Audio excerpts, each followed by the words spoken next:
chung mi ni khan kut ka an vun hu ni chung mi ba chian fa ba tinak le shi o na ni kan suala wanga an shen mi kha veng tu ral kap thon nak le tinak na ni tlai ko pa pa chian chon na mi tinak ki na tho de cha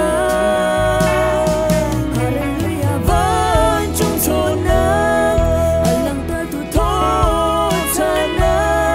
tinak tai tu tho cha na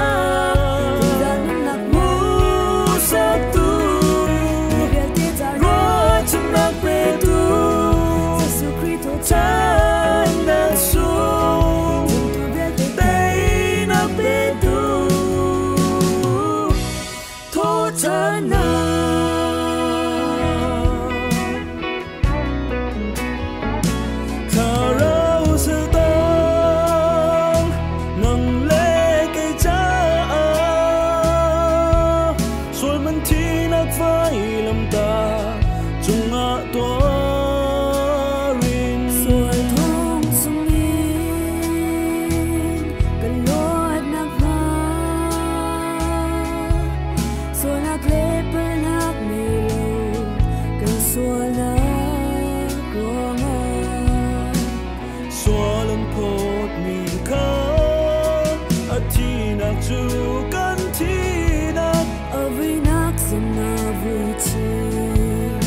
cha nak song na ama he kan thâu cha hallelujah van chung chon na alang ta tu tho cha na tinak te tu tho cha na ra nak mu sa tu ni bia te ta ro chung nak pe tu Jesu Christo cha nak su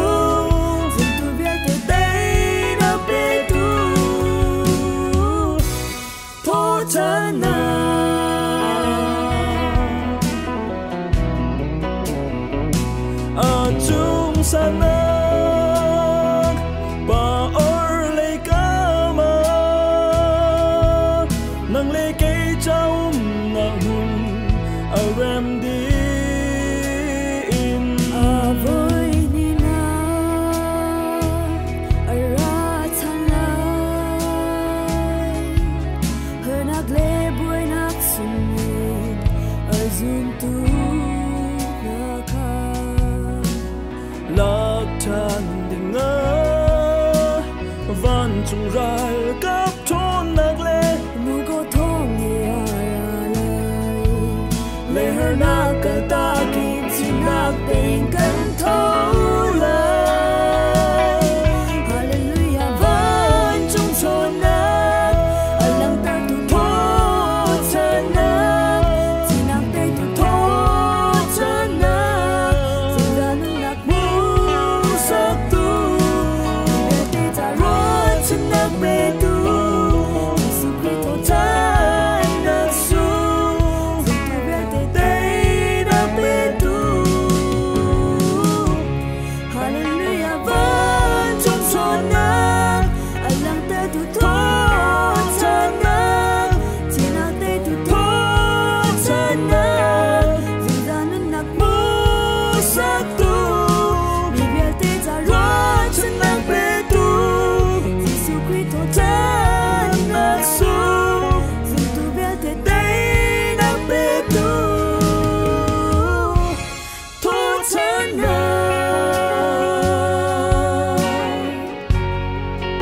Open so na ka